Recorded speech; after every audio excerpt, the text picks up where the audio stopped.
Assalamualaikum Sus, selamat pagi. Bagaimana kabarnya hari ini? Waalaikumsalam, Mbak. Alhamdulillah baik. Oh, Alhamdulillah. Nah, kalau boleh tahu hari ini sibuk apa enggak ya Sus? Alhamdulillah enggak, Mbak. Ada apa ya? Oh, nah sebelumnya apakah saya boleh meminta waktunya sebentar kepada suster untuk dilakukan wawancara? Boleh sekali, Mbak, dengan senang hati. Alhamdulillah. Nah, kalau boleh tahu nih, suster sudah pernah menjadi perawat berapa tahun ya Sus? Dan kalau boleh tahu, sekarang tempat kerja suster saat ini di mana ya? Kalau saya sudah menjadi perawat selama 8 tahun, Mbak, dan Ya. Alhamdulillah saya masih bekerja di Rumah Sakit Karyadi Semarang.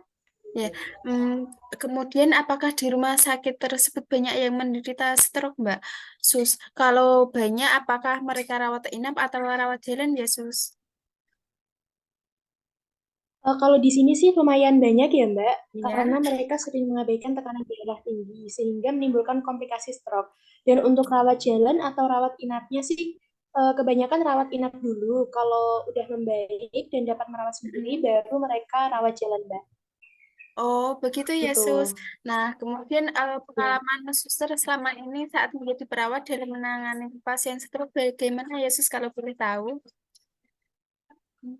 Selama saya menjadi perawat sih masih seperti biasa ya Mbak, seperti Ya. ketika pasien masuk nanti dicek dokter, kemudian diberikan obat apa saja sesuai resepnya dokter gitu. Oh, baik. Nah, kemudian gejala yang sering dialami pasien stroke itu sendiri apa ya, Sus, kalau boleh tahu? Nah, dan yang paling umum dirasakan oleh pasien. Biasanya pasien saat dibawa rumah sakit itu terjadi kelumpuhan Mbak pada anggota Ah, ya. tubuh tertentu. Mhm. Selain itu, sebelumnya pasien mengalami pusing hingga kehilangan kesadaran. Gitu. Oh, baik. Nah, lalu setelah suster kaji sebelumnya penyebab terjadinya stroke itu apa saja ya, Sus, penyebab seseorang mengalami stroke saat dibawa ke rumah sakit? Rata-rata pasien sebelumnya itu mengalami kenaikan tekanan darah, Mbak, dan kolesterol yang tidak terkontrol. Karena banyak makan yang mengandung lemak, selain itu juga biasanya kebiasaan merokok pasien, Mbak, baik pasif maupun aktif itu berisiko mengalami stroke, seperti itu. Kemudian untuk tata laksana keperawatannya sendiri di rumah sakit seperti apa ya Mbak, kalau boleh tahu nih? Sama Mbak, seperti biasa kan kebanyakan pasien stroke itu mengalami kesulitan gerak ya Mbak, yang Iya. diakibatkan oleh kerusakan otak dan sinyal saraf ke otak menjadi terganggu. Nah itu Mm-mm. sehingga menyebabkan ototnya tuh menjadi kaku gitu loh Mbak. Nah agar ototnya tidak kaku, jadinya harus dilatih dengan gerakan-gerakan kecil. Biasanya dikenal dengan istilah ROM supaya Mm-mm. aliran darah ke otak meningkat dan otot menjadi fleksi.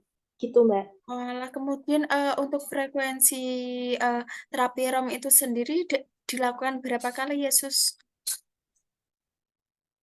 Kalau di sini sih dilakukan minimal 2 kali dalam sehari dengan durasi waktu 30 menit, Mbak. Biasanya kami sambil mengajarkan kepada keluarga untuk melakukan gerakan ini agar nantinya dapat diterapkan saat di rumah. Gitu. Malah untuk kemudian seberapa efektivitas dilakukan terapi ROM tersebut Sus?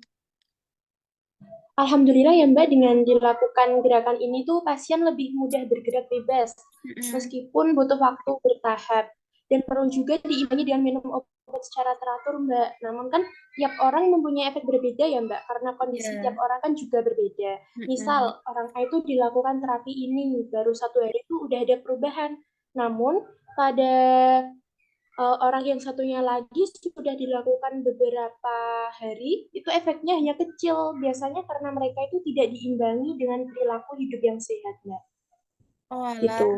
Terus lalu apakah ada terapi lain selain terapi ROM tersebut, Mbak? Sus, maaf Oh, ya. sebenarnya Heeh. sebenarnya sih ada, Mbak. Namun di Rumah Sakit Hmm. Karyadi ini kebanyakan menggunakan terapi tersebut karena sudah dari dulunya pakainya terapi ROM gitu. Oh, begitu ya, Sus. Nah, eh, kemudian apakah perawat di sini mempunyai inisiatif untuk melakukan pembaharuan terapi selain terapi ROM tersebut, Yesus, untuk di rumah sakit ini?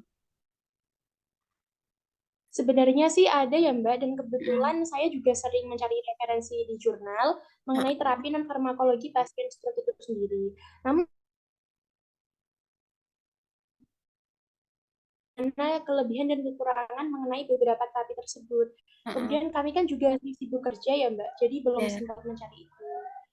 Kemudian untuk saat ini, yang suster ketahui selain terapi ROM tersebut itu apa aja ya, Sus? Kalau setahu saya ya Mbak, ada Mhm. terapi AIUEO, terus ada terapi cermin Iya. juga ya Mbak. Oalah.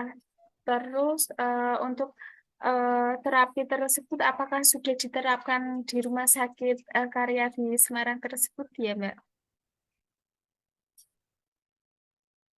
Mbak. Oh, belum ya, Sus.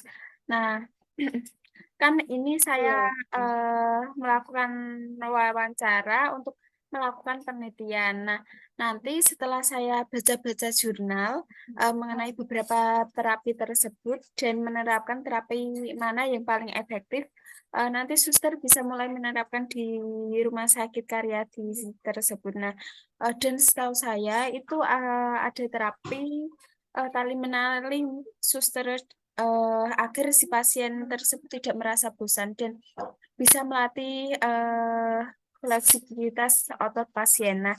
Nah, nanti suster bisa mengetahui ini em, apakah terapi tersebut memang efektif dilakukan atau tidak. Eh, sudah,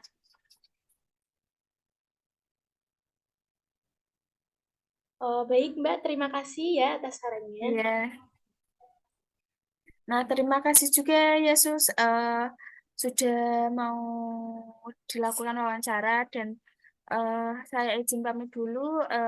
Semoga suster sehat selalu. Semangat bekerjanya. Wassalamualaikum warahmatullahi wabarakatuh. Sus. Ya, santai aja Mbak. Wassalamualaikum warahmatullahi wabarakatuh. Ya, terima kasih Yesus. Saya izin live dulu. Iya Mbak, silahkan. Ya.